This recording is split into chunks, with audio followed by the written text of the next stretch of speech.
Hi, my name is Valjean Jackman. I've got about 25 years experience in IT, tech, from technical to sales to operations, where I've spent about 8 years as a service delivery manager, 2.5 years as an operations manager, managing call center environments, hosted call center environments.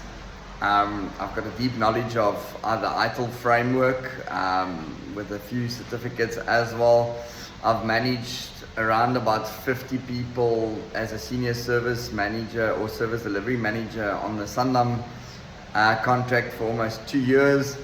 So managing people, managing service desk, SLAs, monthly reporting and presentation of the SLAs and stats to executive staff I've probably done for about 5 years. I also worked as a senior service manager at the Mercedes plant for Unisys for about 6 months in East London, away from Cape Town. So I'm also comfortable in working away from home.